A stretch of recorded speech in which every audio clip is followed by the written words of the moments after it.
Graça e paz, irmãos. Que Deus abençoe você na sua necessidade. Que Deus abençoe você na forma como você se vê, na forma como você vê a Deus, como você vê a sua igreja, como você vê a sua cidade. Isso faz muita diferença, é o que nós chamamos de cosmovisão cristã. Uma visão de mundo na perspectiva da sua experiência de fé. E eu louvo a Deus por esta igreja, pastor Márcio e a irmã Jo, e é aquele tipo de casal que a gente quer estar junto, né? Que a gente quer estar perto. Eu sou quase 8 anos, né? 7 para 8 anos, e nós não somos de ligar, ficar ligando um para o outro, mas um carinho muito especial que eu tenho por ele, pela simplicidade, pela humildade. Poucos pastores têm uma esposa de pastor simpática, agradável e bonita, porque Deus pergunta ao homem de Deus: você quer ser bonito ou quer uma mulher bonita? Aí a gente escolhe mulher bonita, né? Não estou chamando você de feio não, que você parece comigo. Mas é um casal que eu tenho um respeito, uma admiração, e eu sigo essa igreja, o que Deus tem feito, divido com ele o carinho que eu tenho pela irmã Nilda, um carinho todo especial. Beijo para a senhora, tá bom? Mora no meu coração e não paga aluguel. Queridos, também a alegria de rever um casal que nos visitou, né, há 7 anos atrás, que é o Rafael e a Letícia, e foram lá e conviveram e estiveram conosco, e são muito queridos por lá também, né?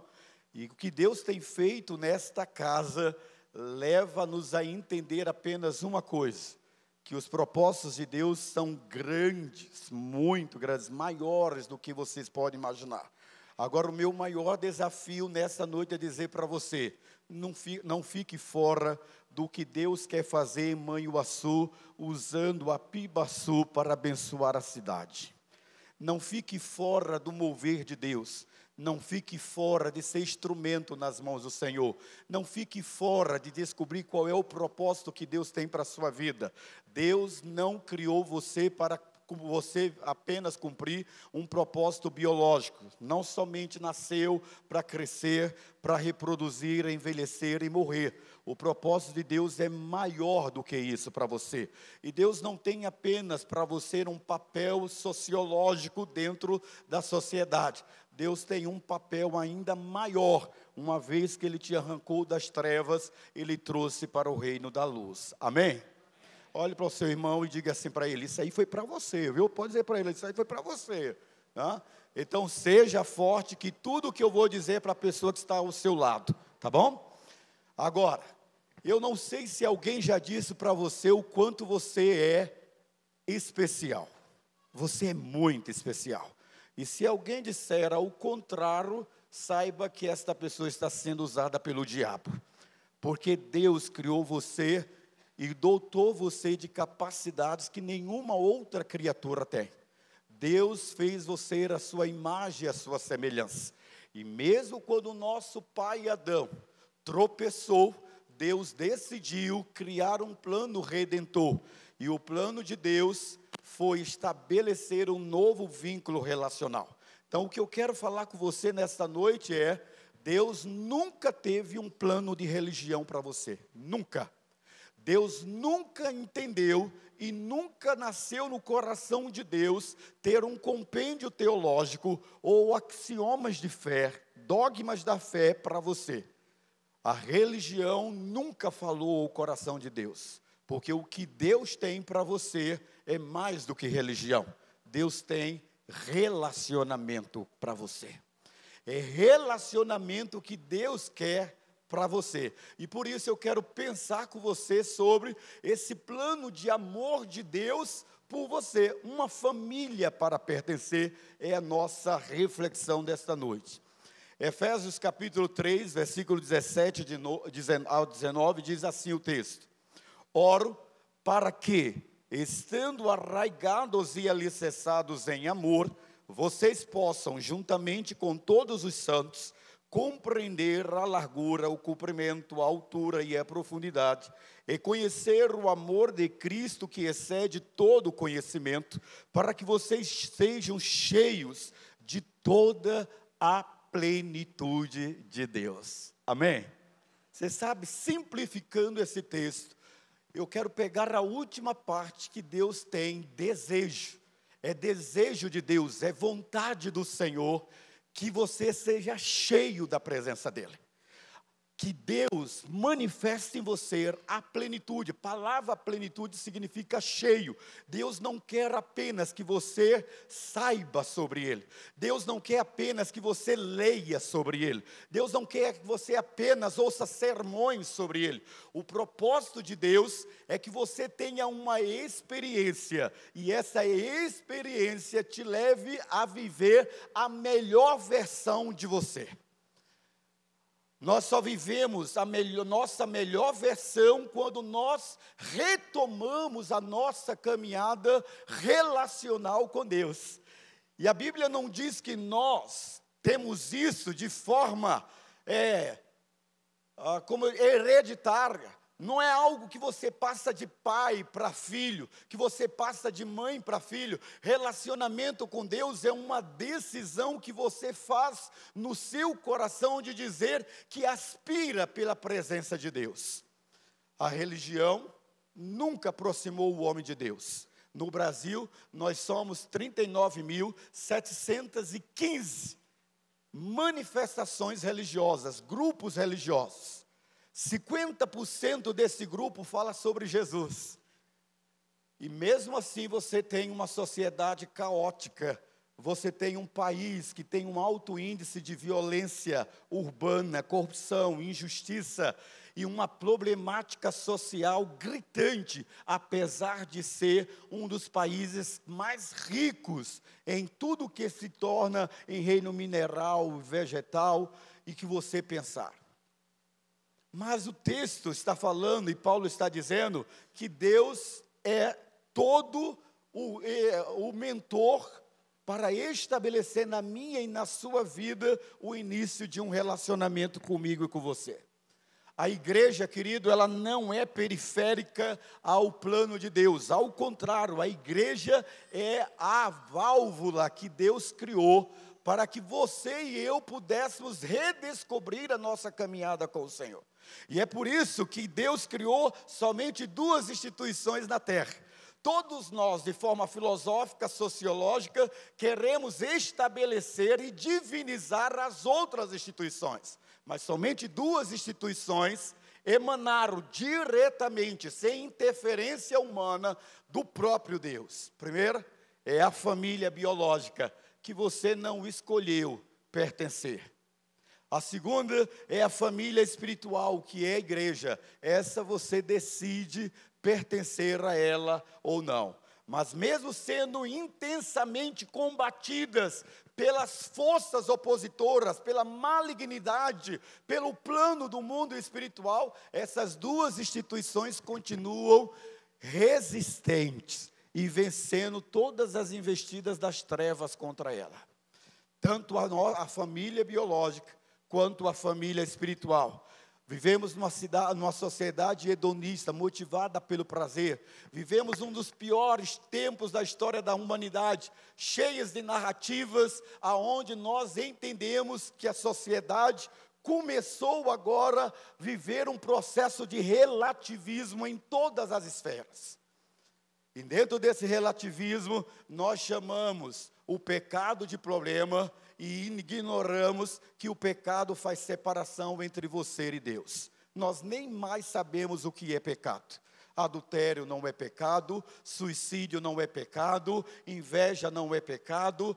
A palavra pecado se tornou uma palavra obsoleta, mas tem levado muitos homens a um processo depressivo, a um processo de crise existencial e a um vazio de alma, aonde o homem perde o sentido de viver. E é por isso que dentro desse conceito, a Pibaçu é mais do que uma igreja. Olhando e estudando sobre vocês, eu louvo a Deus, porque Deus abriu os olhos do pastor Márcio e da sua liderança, para que a Pibaçu pudesse entender que igreja não é templo, igreja não são luzes, igreja não são bancos, igrejas não são prédios. Igreja é muito mais do que uma organização. Igreja é a família que Deus estabeleceu para você ser restaurado e restaurar o princípio da vida que nós encontramos só em Cristo Jesus. E é por isso que a Pibaçu, ela traz para você um sentimento maior. E como diz Bill Hybels, a igreja é a esperança do mundo. Nenhuma outra instituição é capaz de ter uma mensagem transformadora como a igreja. Só a igreja acredita que você é capaz de mudar. Só a igreja é capaz de olhar você e não avaliar você, nem mensurar o seu valor pela profissão e pelo status que você tem. Você é alguém que foi afetado pelo pecado como eu, como o pastor Márcio, como o pastor Davi, como todos aqui. E o pecado danificou em nós a imagem do Senhor. E os atributos morais que Deus colocou dentro de nós foram afetados. Atributos de retidão, de justiça e de moral. Nenhum homem é moralmente perfeito sem o relacionamento com Deus. Nenhum homem é justo sem relacionamento com Deus. E quando você encontrar alguém e diz assim, fulano é tão bom, pergunte para ele assim, mas ele já confessou Jesus como Senhor e Salvador? Não, é capa. É só uma representação social. Porque nós não queremos que as pessoas descubram quem realmente nós somos por dentro. E muitos de nós somos heróis por fora e ladrões por dentro.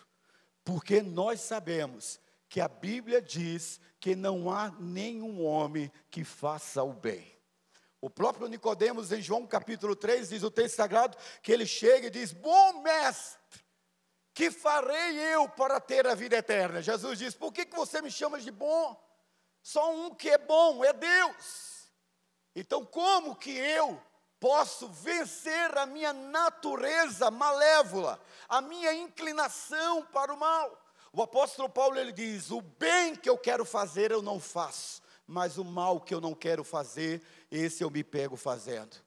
Porque é a essência do pecado, e a Bíblia diz que o salário do pecado é a morte. Que morte? A morte espiritual. Separado de Deus é o que todos os homens vivem. E a religião, que vem da palavra latina, religar, ligar o homem até Deus, fracassou. Porque a religião não ligou você até Deus, ligou você ao sistema religioso, ligou você a uma igreja. Mas ligado a uma igreja ou ligado a um sistema, não significa que você tem relacionamento com Deus. E é por isso que o texto sagrado nos mostra que esta igreja nos impulsiona, que esta igreja, como outras igrejas, ela tem como agência do reino de Deus a única mensagem que pode transformar o homem e a mulher de Manhuaçu. Nenhuma outra mensagem. Revisando os princípios norteadores desta igreja, ela decidiu ser uma igreja relacional. E ser uma igreja relacional é lidar com o ser mais complicado da face da terra. Olhe para mim, seja forte. Olhe para mim agora, tá bom? A pessoa mais complicada que tem na face da terra e que sem Jesus não tem como descomplicar, eu vou dar a oportunidade de você olhar para ela. Está sentada ao seu lado, olha aí.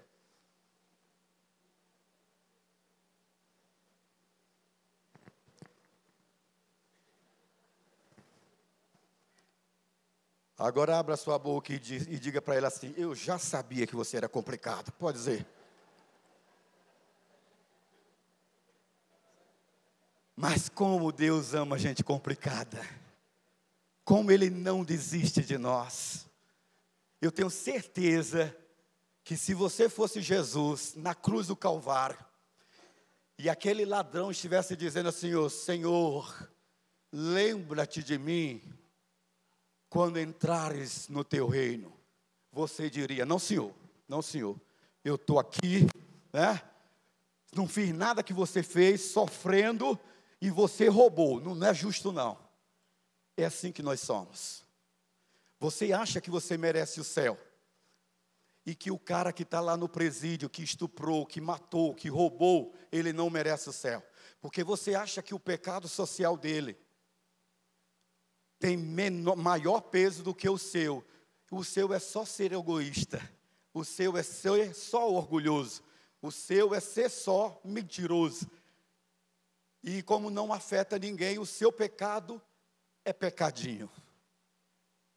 Para Deus não existe pecado e pecadinho.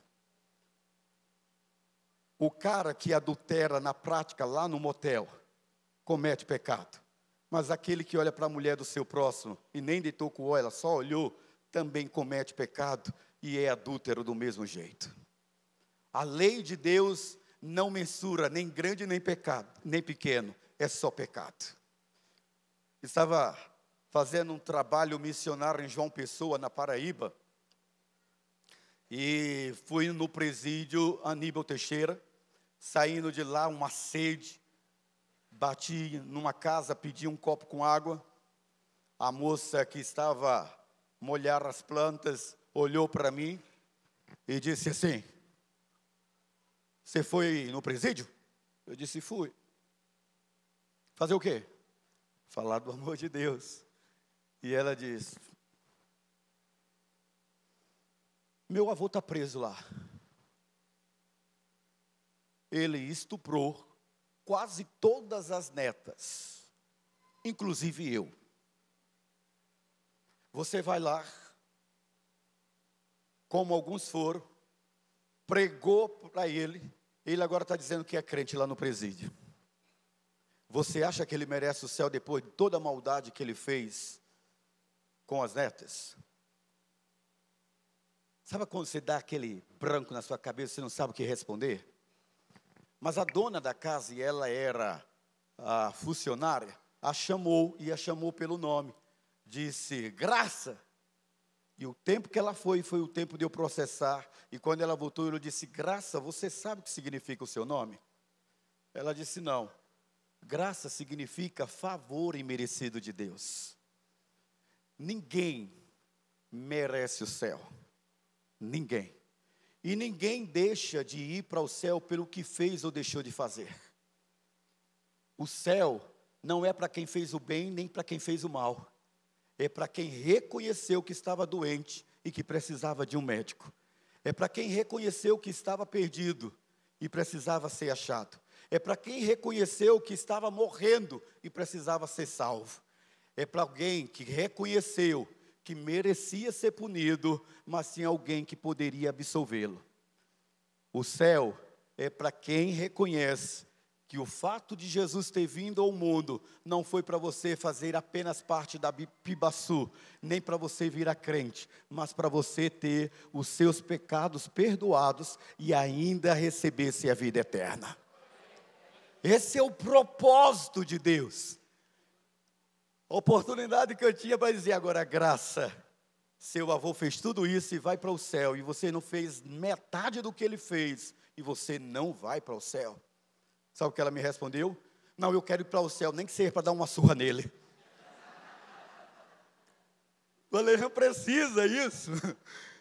Mas falar do amor de Deus, como Deus ama todos os homens e não desiste.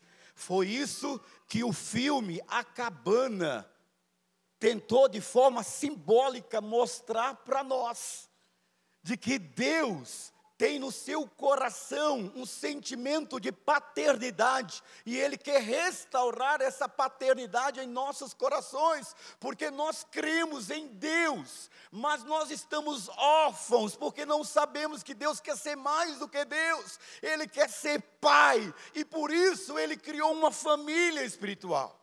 Ser uma família, igreja é olhar e ser pastoreada por uma visão de amor, de cuidado, de mutualidade pastoral. E é por isso que essa igreja, ela decidiu literalmente olhar para pessoas como eu e como você, e entender que a sociedade pode não nos dar uma oportunidade, mas tem alguém que dá a oportunidade a todos os homens. Esse alguém é Deus. Ser uma igreja bíblica dirigida por um trilho norteador, de ver novas vidas sendo geradas, foi o que a Pibaçu decidiu. A Pibaçu decidiu deixar de ser uma igreja apenas organização, de estrutura, para viver um sentimento de comunhão visível, de viver o sentimento de amor como decisão, de cuidado. E acreditar que todos os nossos relacionamentos interpessoais, todos os nossos relacionamentos sociais, depende do nosso relacionamento verticalizado, você e Deus. E é por isso que Jesus, ele disse, você jamais vai conseguir amar qualquer pessoa, se primeiramente você não amar a Deus, de todo o seu coração, de toda a sua alma, de todo o seu entendimento, e aí você amará o seu próximo como a você mesmo. Nesse sentimento, queridos, a pergunta que eu quero fazer para você é, o que significa igreja para você? Olhe para mim, seja forte com o que eu vou dizer. Igreja não é um lugar para você frequentar. Você frequenta boate, você frequenta o barzinho, você frequenta o clube social. Igreja não é um lugar para você frequentar. Igreja é um lugar para você pertencer a ela.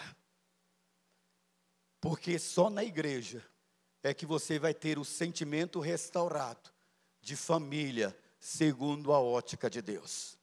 É só na igreja que você vai restaurar, sobretudo, o que é usar a sua vida para ser um canal de bênção e ser abençoado. E é por isso que, quando você pertence à família espiritual, você influencia outros por meio da sua história e da sua transformação. É isso que as pessoas esperam de nós. É por isso que eu olho esse vídeo lá da Letícia e perguntando assim, por que pequeno grupo? Porque a única forma da gente conhecer você do jeito que você é não olhando só para o seu cangote. Você conhece esse negócio, cangote, meu pescoço? É você cumprimentar as pessoas e achar que tem relacionamento com ela porque frequenta a igreja. E no pequeno grupo não, você vai ter o sentimento doméstico, o sentimento de estar junto, o sentimento de comer junto, de rir junto, de chorar junto, de orar pela gravidez da irmã, de orar pela irmã dela que está com câncer, de levar um bolinho, de contar a sua história, de criar vínculos saudáveis no relacionamento. Quando a pessoa não está dentro de um pequeno grupo, ela está tentando esconder alguma coisa. E na minha igreja, está falando, pastor Márcio, nós somos 230 pequenos grupos. E pastor, ainda tem gente fora do pequeno grupo? Tem. As pessoas que estão armadas, magoadas, feridas, autossuficientes. Pessoas que dizem, cada um com o seu problema, ninguém tem que saber do meu problema, não. Todo mundo tem. Para que falar da sua vida para o outro? Você já encontrou essa pessoa assim? Não, eu não quero pequeno grupo, não, que esse negócio se meter na vida do outro. Não, é porque ela é desse jeito, não. Isso é autossuficiência mesmo. Isso é você dizer que não precisa do outro. Mas a Bíblia diz que ferro afia o ferro. Não existe cristianismo sem o outro. Não existe. Porque cristianismo é andar junto, é estar junto, é participar junto. E é por isso que nós sempre dizemos que o cristianismo é mais do que religião. É relacionamento com Deus e relacionamento com os filhos de Deus. Paulo escreve em Efésios capítulo 2, versículo 1, 4, 5, ele diz assim, e sejam fortes, tá bom? Olha aqui. Vocês estavam mortos em suas transgressões e pecados. Todavia Deus, que é rico em misericórdia, pelo grande amor com que nos amou, deu-nos vida juntamente com Cristo, quando ainda estávamos mortos em nossas transgressões, agora, pela graça, vocês são salvos. Você pode dar um glória a Deus? Agora olhe para o seu irmão e diga para ele, esse versículo é para você. Pode dizer para ele agora, esse versículo é para você. Você é um ex-defunto. Você levava uma vida vegetativa. Deus lhe ressuscitou, foi isso que aconteceu pela fé. Você ressuscitou para viver uma nova vida. Mas tem alguns que a gente ainda precisa cantar, que precisa sair da sepultura. Por quê? Porque ele nasceu evangélico, Ele nasceu na igreja e ele acha que está tudo bem na vida dele, porque ele nasceu na igreja evangélica. Lé do engano. Todos nós precisamos ter uma experiência para nos reconectarmos com Deus. E sabe como nós fazemos isso? Fazemos isso no convívio fraterno com os nossos irmãos. E por isso Deus, querido, não tem me usado, não tem usado o pastor Davi, o pastor Márcio, não tem usado os nossos irmãos por causa do nosso passado negativo. Ao contrário, Ele tem nos usado apesar do nosso passado.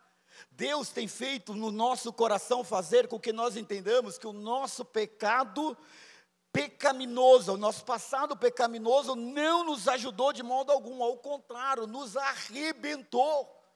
A igreja é uma família para aqueles que estavam órfãos, aqueles que estavam lutando contra a sua natureza pecaminosa, aqueles que lutam com a sua inclinação para o pecado, aqueles que militam com a incerteza de não saber para onde está indo.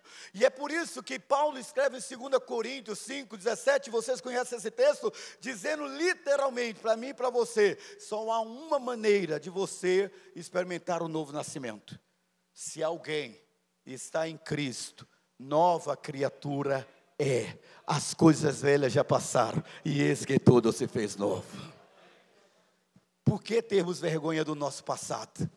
Se Cristo ofusca toda a dor, todo o trauma e toda a história de erro do meu passado. Por isso, não só frequentar uma igreja, você precisa decidir pertencer a ela.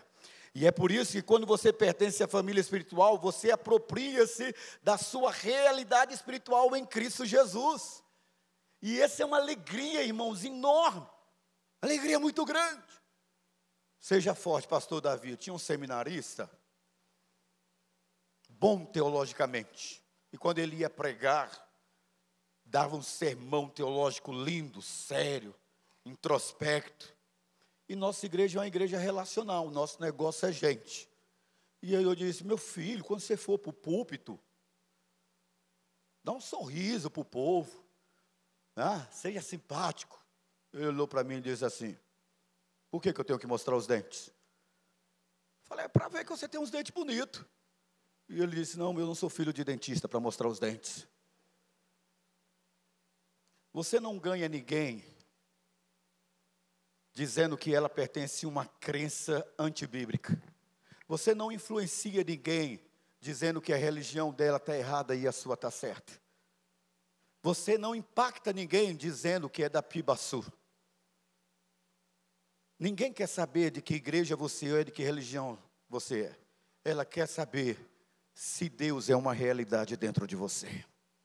E é por isso que Paulo escreve em Romanos capítulo 2, ele diz, rogo-vos, irmãos, pela compaixão. Parece que Paulo está implorando a você, ele está dizendo, eu rogo-vos, crentes, servos do Senhor, que apresenteis os vossos corpos, como sacrifício vivo, santo e agradável a Deus, que é o vosso culto racional, para que vejam as vossas boas obras. Não vos conformeis, Paulo continua dizendo, com este século, mas transformem-se pela renovação da vossa mente. Paulo, querido, ele está dizendo que cristianismo não é um processo estático, é um processo contínuo. A cada dia eu vou crescendo de degrau em degrau até a estatura de varão perfeito, Cristo Jesus. Paulo, ele está desafiando a mim e você mostrar ao mundo de que eu e você somos as cartas de Deus escritas ao povo de Manhuaçu, mas não escrita com tinta, mas escrita com o sangue de Jesus. Paulo, ele está dizendo que a melhor pregação para essa cidade não é o congresso que ela realiza ou o culto que ela faz na praça, que a maior mensagem é quando você é alguém que reluz a plenitude de Cristo na sua vida. Paulo está dizendo de que você ou soma ou atrapalha a missão desta igreja. Paulo, ele está dizendo de que esta igreja vai cair na simpatia ou na antipatia do povo, dependendo do seu estilo de vida. Paulo está dizendo que eu e você somos responsáveis para que esses homens glorifiquem a Deus ou não glorifiquem a Deus. Então, querido, não é religião, é relacionamento com o Senhor. E é por isso que a Bíblia diz claramente para mim e para você que Ele nos deu vida, estávamos mortos. Gosto de um pregador chamado Robert Morris, ele diz: Deus não tem nos usado, porque nós éramos bons na nossa essência, mas Deus tem nos usado, porque nós aceitamos andar com Ele neste plano físico. Na minha igreja tinha uma médica, uma odontóloga, uma dentista, uma mulher simples, piedosa. Eu não gostava de ir no consultório dela, porque ela aproveitava que eu estava com a boca aberta e começava a meter Bíblia na minha vida, e cansava manipular. E um dia eu reclamei, surtei com ela, eu falei: Deise, pelo amor de Deus, eu não vim aqui para você ficar conversando, eu vim para você tirar essa cárie, pelo amor de Deus. Todos os seus pacientes demoram tanto. Ela: todos. Meu negócio não é ganhar dinheiro, eu uso o consultório e a profissão para ter a oportunidade de apresentar o amor de Deus. Mas com a boca aberta, ela disse: é o melhor momento. Melhor momento. Meu marido me sustenta e eu uso isso aqui como um lugar para ganhar pessoas que nunca vão à igreja. E é verdade. Infelizmente, há 8 anos atrás, ela teve um AVC fatal e veio a óbito. Há na cidade 2 postos de saúde, na asa norte e na asa sul. Todos os 2 levam o nome Deise de Paula Araújo. Uma sala na universidade, na faculdade UBRA, a coordenação de odontologia recebe o nome dela. Quando ela faleceu, tivemos 2 dias de velório, de tantos que foram até o velório para dar adeus à tia Deise. A tia Deise decidiu não ter filhos. E eu questionava isso para ela. E ela disse: porque eu quero ter filhos espirituais, e muitos, pastor. Esses dias estava falando com uma das jornalistas da filial da Globo, a Betânia. E a Betânia disse: o senhor não lembra de mim, não? Eu falei assim: não, eu fui ganho pela Deise. E eu faço exatamente o que ela me ensinou. Quando você nasceu de novo, e você pertence à família, você influencia outros, por meio da sua história, e também da transformação que você tem experimentado diante de Deus e com Deus. Olhe para mim, seja forte. Seja forte e verdadeiro com você, tá bom? Porque os mentirosos não entrarão no reino de Deus. Você é religioso ou você é uma pessoa transformada? As pessoas que convivem com você não são obrigadas a aceitar Jesus, mas elas precisam ser desafiadas pelo impacto de Deus na sua vida quando você interage com ela. As pessoas glorificam a Deus porque trabalham e convivem com você, ou elas chegam aqui a convite de uma outra pessoa, entra pela porta, e quando ela sabe que você é daqui, parece que ela viu uma alma penada. Verdadeiramente, responda aí você. Porque segundo o pastor desta igreja, a cidade tem 90 mil habitantes. Você só precisa impactar o meio social que você está, e Deus se encarregará de fazer a outra parte. E é por isso que Deus tem nos dado uma oportunidade de vivermos e pertencermos a uma igreja. Para quê? Para nós podermos nos apropriar da realidade espiritual em Cristo. O Efésios capítulo 2, versículo 6, o apóstolo Paulo diz assim, que Deus nos ressuscitou com Cristo, e com Ele nos fez assentar nos lugares celestiais em Cristo Jesus. Mais à frente, o texto que eu citei para vocês, em 2 Coríntios 5, 17 e 20, ele diz: portanto, queridos, se alguém está em Cristo, é nova criação, as coisas antigas já passaram e eis que surgiram coisas novas. Tudo isso provém de Deus, que nos reconciliou consigo mesmo por meio de Cristo e nos deu o ministério da reconciliação. Ou seja, que Deus em Cristo estava reconciliando consigo o mundo, não lançando em conta os pecados dos homens, e nos confiou a mensagem da reconciliação. Portanto, somos embaixadores de Cristo, como se Deus estivesse fazendo o seu apelo por nosso intermédio. Por amor a Cristo, lhe suplicamos, reconcilie-se com Cristo. Para você entender esse texto, eu preciso contar uma pequena história. Eu sou pai velho. Meu filho nasceu, eu tinha 40 anos. Ele vai fazer então agora 16. E quando meu filho nasceu, era o momento do grande crescimento da igreja. Nós éramos uma igreja com 180 membros, nós estávamos agora com 800, quase 900 membros, e eu e minha esposa não estávamos atordoados. E nós precisávamos de alguém que cuidasse do menino, olhasse para nós. Tão cedo nós íamos, levávamos o menino para a casa da Martinha, deixava o menino lá na hora do almoço, nós almoçávamos naquela casa, pegávamos o menino e era um corre-corre. Martinha era uma viúva, uma mulher nova de 42 anos, que ficou viúva aos 39. Com 39 anos, o marido dela foi fazer um simples procedimento e não voltou. E ela ficou com 2 adolescentes para criar e uma pensão pequena. Martinha vendia Boticário, vendia Mary Kay, vendia Natura, vendia umas vasilhazinhas caras que eu não tenho coragem de comprar, chamada Tupperware, para sustentar as filhas. Martinha levava cantada de muitos homens, uma mulher bonita, uma gurupiense, da cidade de Gurupi, bonita, jovem, e ela tinha que enfrentar cantadas em todos os lugares que ela ia. Eu perguntava para ele, por que você não decidiu casar, Martinha? E ela disse, porque eu tenho 2 filhas, e eu não queria colocar nenhum homem dentro da minha casa. Então eu era homem e mulher para sustentar essas meninas. Mas naquele dia, nós estávamos começando em pequeno grupo, e convidando as pessoas para dar, porque pequeno grupo é a oportunidade de você ser um agente de Deus. E aí, naquele momento, Martinha sempre dizia que ela não sabia falar, que ela não sabia dirigir pequeno grupo, colocava vários obstáculos. Mas fui pegar o menino e a gente ajudava nas compras, porque ela fazia o nosso almoço, almoçávamos lá. E um dia cheguei lá, Martinha estava com uma mesa cheia daquelas vasilhas de Tupperware.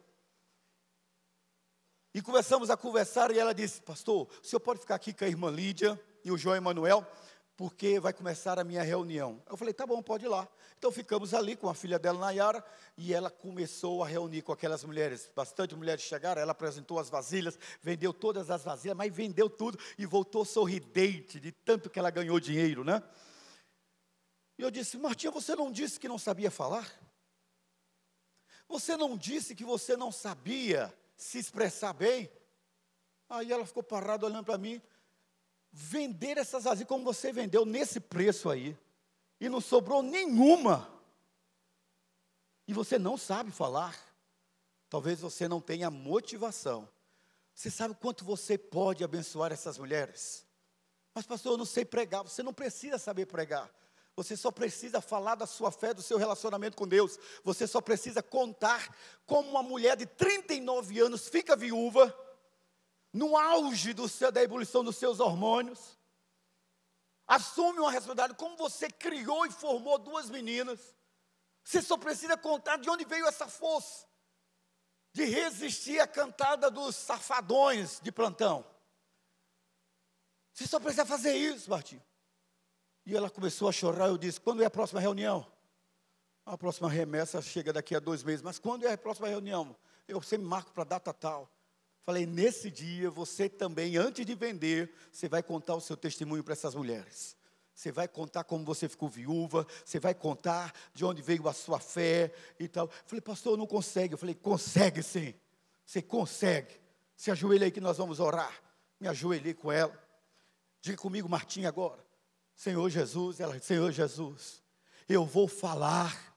Mas pastor, eu não vou falar. Vai, você vai falar. Diga, eu creio, Senhor, que o Senhor vai me dar capacidade. E ela foi repetindo. No dia estava lá, pastor Martinha, ela disse, pastor, eu não consigo. Consegue. Eu e a Lídia vamos ficar lá no seu quarto de mão levantada. E você, antes de apresentar, você vai falar sobre como foi difícil ser viúva e como Deus lhe deu fé, capacidade para você manter a viuvez intacta, íntegra, criar as meninas, construir essa casa bonita, vendendo essas vasilhinhas. Tá bom. Ficamos atrás com a mão levantada na parede. Coisa simbólica, mas só para incentivar ela. Só que ela começou a falar. E as mulheres começaram a chorar. E quando elas começaram a chorar, Martinha agora já estava encorajada. Ela disse assim, quantas de vocês querem ter um relacionamento com Deus? Como eu tive e me sustentou durante esse tempo todo. E as mulheres começaram a dizer, eu quero, Martinha, eu quero. Aí todas elas, e quando todas elas começaram a falar, querido, eu não aguentei. E aí eu comecei a dar um glória a Deus com a voz grossa, glória a Deus. E aí ela disse assim, Martinha, tem um homem no seu quarto. Gente, ela disse na inocência assim, não é um homem, é um pastor. Meu pastor que me incentivou a fazer o que eu, com 42 anos de crente, nasci numa igreja batista, nunca compartilhei a minha fé com ninguém, nunca falei do meu relacionamento com ninguém.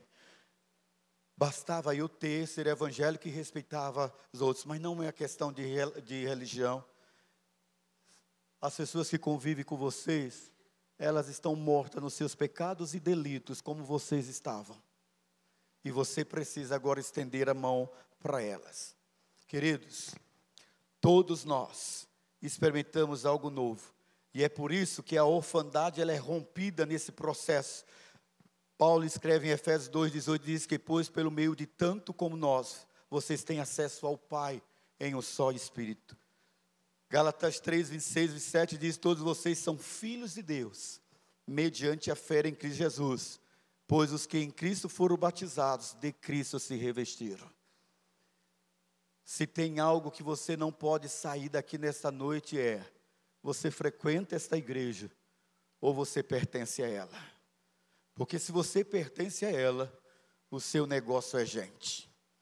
E eu quero terminar dizendo para você que aqui nós recebemos o acolhimento para ser cuidado e conduzido para o seu destino único, para o qual você foi planejado. Deus lhe chamou para ser bênção. Amém? Diga para a pessoa ao seu lado, seja forte. Isso que ele falou foi para você, não foi para mim. Diga aí para ela. Você foi chamado para ser bênção. Pergunto você é bênção? Se eu chegar no seu trabalho e perguntar se você é bênção, as pessoas vão dizer para assim, ou ela vai apenas dizer misericórdia. Se ele é bênção, eu sou a Madre Teresa ressuscitada. Você é bênção. Porque quando nós decidimos ser bênção, a gente investe em relacionamento com Deus. E nesse relacionamento, nós temos um fundamento. O fundamento de Efésios 2,19. Vocês já não são estrangeiros nem forasteiros, mas concidadãos dos santos e membros da família de Deus, Pibaçu. Vocês são edificados sobre o fundamento, não do pastor Márcio e pastor Davi. Vocês estão fundados no fundamento dos apóstolos e dos profetas, tendo Jesus como pedra angular. O que falta para você sair do anonimato e se esconder aí na galeria? Brincadeira, sejam fortes, tá bom? O que falta para você deixar essa poltrona confortável, onde você pode se deleitar com esse ar-condicionado, e dizer assim: deleita-te assim, ó minha alma, com esta poltrona que não foi comprada com o meu dízimo, porque eu não dou mesmo. A Bíblia diz: louco, hoje te pedirão a tua alma, e o que tens, para quem será? Mas você pode simplesmente obedecer a Deus dizendo: levanta-te e resplandece, pois a luz da aurora já vem sobre ti. E assim resplandeça a vossa luz diante dos homens, para que vejam as vossas boas obras e glorifiquem ao vosso Pai que estás nos céus. Quanto tempo você está nesse pequeno grupo e ainda não decidiu se batizar? Quanto tempo você frequenta essa igreja e ainda não decidiu se conectar com Deus? Você está esperando ser transformado? A transformação só vem quando você decide pertencer a ela. E você não pode postergar isso para amanhã. A decisão se chama hoje. Amém? Fique em pé.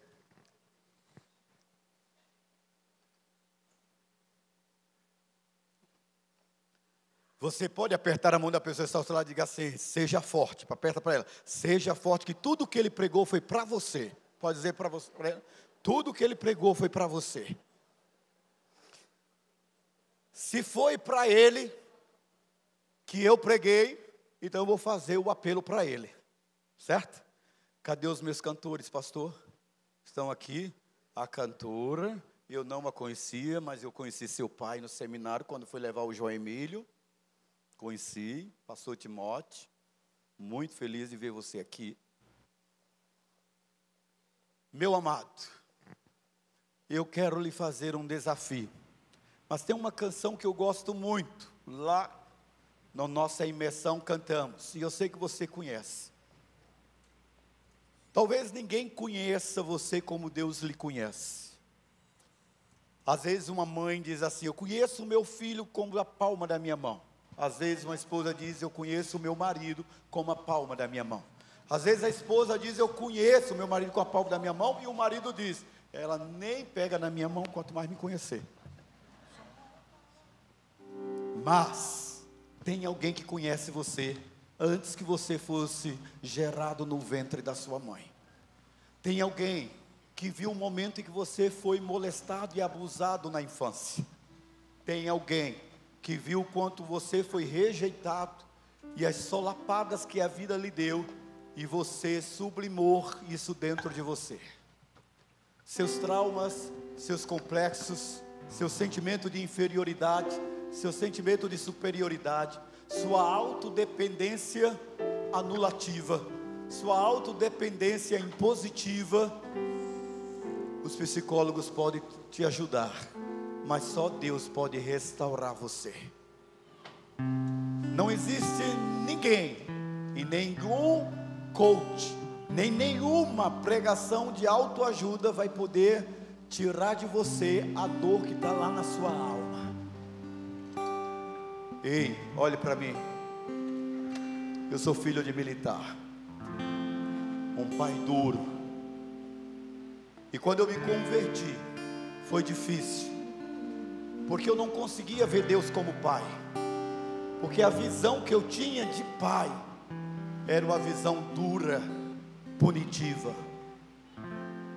Mas quando Deus restaurou a identidade dele de pai na minha vida e me colocou como filho adotivo na família dele, eu entendi que eu não tinha motivo para odiar meu pai, porque meu pai me deu o que ele recebeu.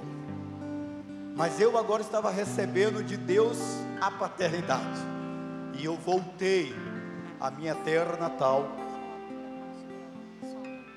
e olhei para o meu pai e disse pela primeira vez, agora com 40 anos, dizer meu pai que eu o amava, e o meu primeiro abraço. Meu pai chorou muito, porque nem abraçar ele sabia. Talvez você tenha seus traumas, seus complexos, suas dores, e você culpe Deus pelo que aconteceu a você. Deus não é o culpado, E talvez você pergunte aonde ele estava. Ele estava na liberdade que deu aos homens. Agora olhe para mim.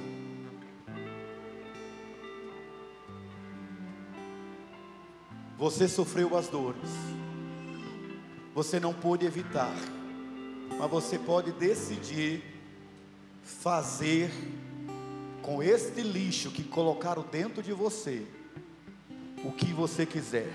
Ou você continua agarrado com ele, sofrendo, enquanto as pessoas que feriram você continuam vivendo.